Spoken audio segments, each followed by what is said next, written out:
Alright. Okay, madalian tayo mga kaplastik. Sana naririnig niyo po yung sound. Alright mga kaplastik, and this is me again, Pixu. Right back at it again with another content. At tatalakayin po natin ay tungkol pa rin po sa Chocolate Hills, na kung saan ay hindi lang po pala iisa ang nakapag-establish ng resort doon mismo sa lugar.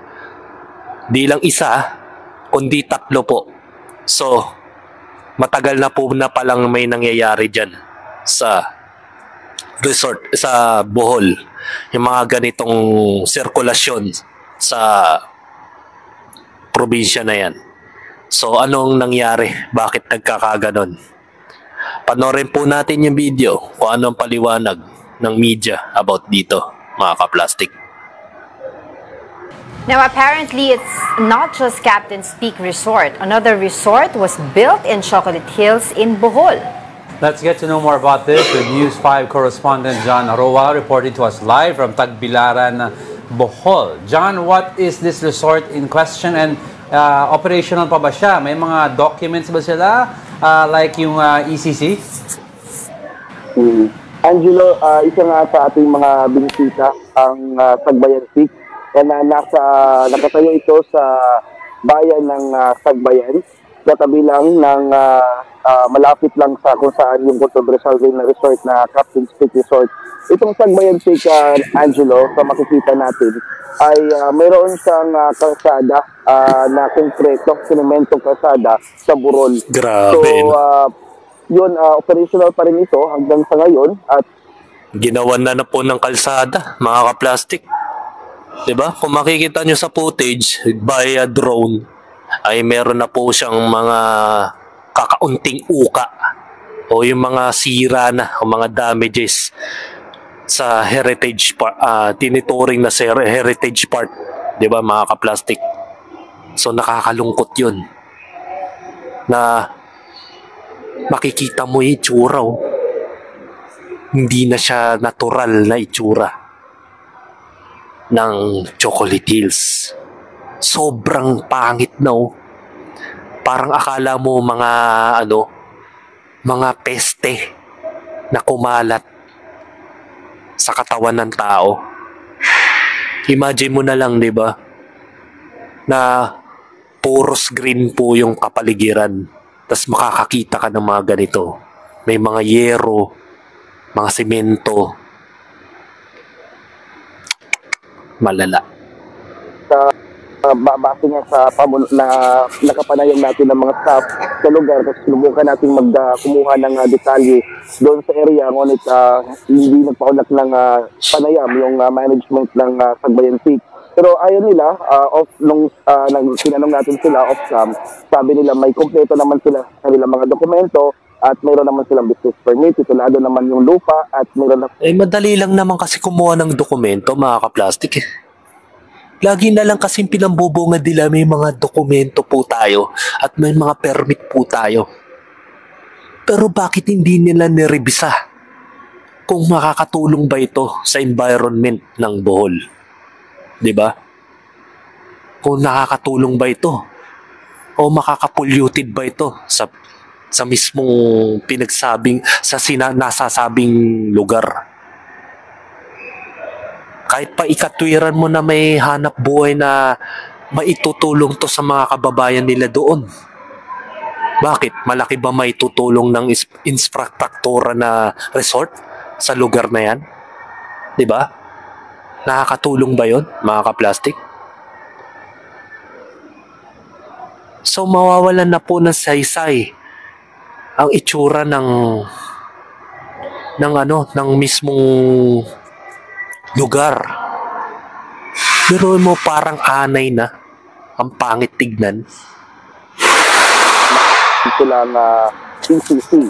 Yun din yung nangyari dito sa Budagta. Ang Budagta, kung makikita natin, isa itong malaking hagdanan na isinabit sa burol.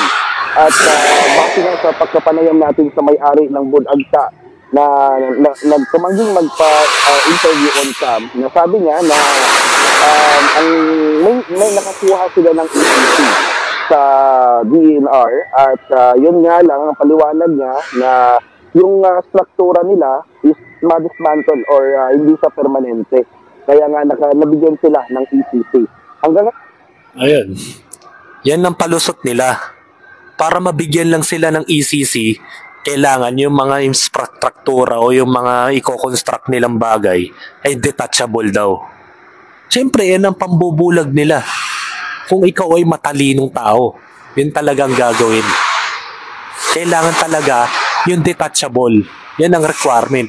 Para nga naman hindi makadamage ng kapaligiran. Pero kalaunan, makikita mo, sementado na po yung paligid. Diba? Sino pinaglololoko nila? Diba? Kundi, wala na tayong magagawa. Nandyan na eh. Kaya mo, 3 na sila. Kawawa sa inyo. Ano ba nangyayari dyan sa Bohol? Ayun, yung dalawang nabanggit ko na mga resort sa Bohol na nakatayo sa Chocolate Hills, hanggang ngayon ay operational pa rin sila hanggang sa ngayon. Operation talaga. Resort na ito ay mas matagal ng operational compared dito sa Captain's Peak, John? Oo, Angela, mga ilang taon na ang mga nakatayo. Kailan? Ang mga resort na ito. Yung Captain's Peak, mga nasa 2019 sila nag-operate. Bago yan, diba? yung mga nauna ng mga resort na nakatayo dito. At yung mga resort na nabanggit ko, yung Sagbayan Peak, at saka yung Good Agta, yun yung mga resort na nag-operate hanggang ngayon. At may kompleto naman sila sa mga dokumento. At yan naman kasi pambungad eh. Kompleto sa dokumento eh. Madali lang naman kasi kumuha nun. Tapalan mo lang ng milyones yan. Tatahimik na yung mga yan. At pwede na kayo mang baboy ng mga lupain dyan. Na tinuturing historical site yan. Geography, yung ewan ko, ano tawag nyo doon. Diba? Ang pangit tignan na oh. Makikita mo parang akala mo hindi mo malaman kung swimming pool siya. Napakapangit tignan. Tapos may mga sementado na sa gilid na kung saan ay dinadaluyan na po ng ilog. Kawawa talaga ang bansa natin. At marami na po gumawa ng memes mga ka-plastic about kay Cynthia Villar Kasi mga matatalino mga tao Pag sinabing lupain, where it comes sa mga lupain, si Cynthia Villar agad ang nasa isip Siyempre, yan ang tendency nun. Ano ba mangyayari? Hindi gagawan nila ng kondo yan o subdivision. Baka nga magkaroon pa ng mall dyan Siyempre, resort. Ano ba kakambal niyan? Hindi mga restaurant, mga groceries. Di malayong mangyari yun kasi hindi naman po pwedeng resort lang. Kailangan mo rin ng alak dyan. Kailangan mo rin ng pagkain. Kailangan mo rin ng tissue. Diba? Meron naman silang ECC, yung Environmental Compliance Certificate. So kung meron silang ECC, meron bang iba pang documents na kailangan? I mean, kasi sabi mo nga matagal na sila dito. And I was wondering kung may mga reklamo rin ba na natatanggap sila regarding dito sa pagtatayo nila sa mismong Chocolate Hills. Angela, base sa pagtatanong-tanong natin, may mga environmentalist na kumwestiyon sa struktura ng naturang mga resort. Ngunit ngayon pa man ay hindi naman nagpapatuloy pa rin sila sa kanilang operasyon dahil naman ayon sa mga pamuluhan ng naturang mga resort, may sapat naman silang mga dokumento at nag-isuwa naman sila ng ECC mula sa DNR. Okay, John, since nabisita na sila ng mga authority, klaruhin ko lang yun. Documents lang pa. Yung mga resorts in question, hindi yung Captain's Peak, yung mga resorts na binanggit mo, tuloy-tuloy pa rin ang magiging operasyon? Yun ang ginawa, tama Angelot, yun yung ginawa ng provincial government ng Bohol. In-inspection nila, right after nag-viral yung Captain Stick, in-inspection nila lahat ng resort na nakapalibot o nakatayo sa Chocolate Hill, sa protected area. At na mayroon naman silang naipakita mga dokumento at dahilan dyan ay ongoing at patuloy pa rin yung operation nila. Yun nga lang, base sa observation natin ay medyo apektado or gaya nga ng nagkaroon ng epekto ito sa dami ng mga turistang bumibisita sa kanilang lugar. Itong issue nga sa Captain Stick. Kaya yung malinis o hindi na gaano karami yung mga turista. Since nag-viral na kasi sa social media itong nangyari, siyempre anong tendency nun? Dadalawin talaga ng mga foreigners yan, mga turista. Hindi naman puro Pilipino ang pupunta dyan eh. Natatandaan nyo po yung mga nag-upa ng resort doon sa isang lugar. Nakalimutan ko yung lugar eh. Na kung saan after nila mag-inom may pinagbababato yung mga gamit ng resort. Nagkakalat.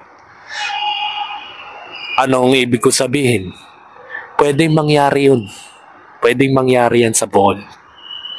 Hindi naman lahat ng taong magpupunta dyan ay matitino. May mga magpupuntahan dyan, magkakalat lang, magsisira ng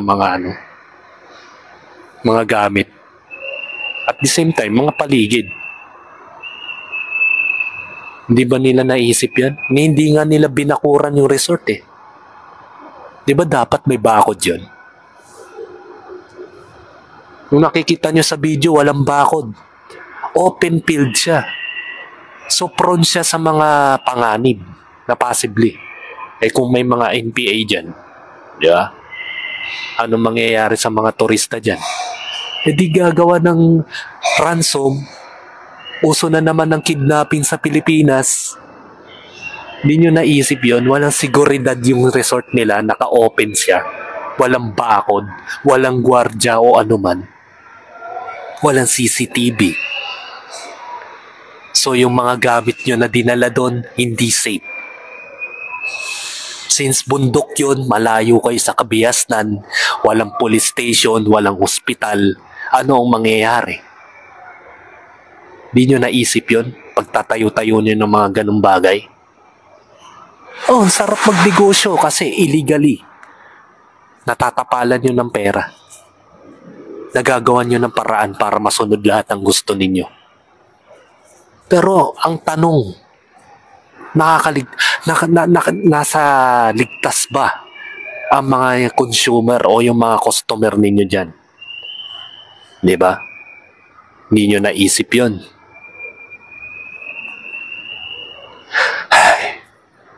Pera-pera na lang tayo nasa Pilipinas. Alam mo naman mga ka-plastic.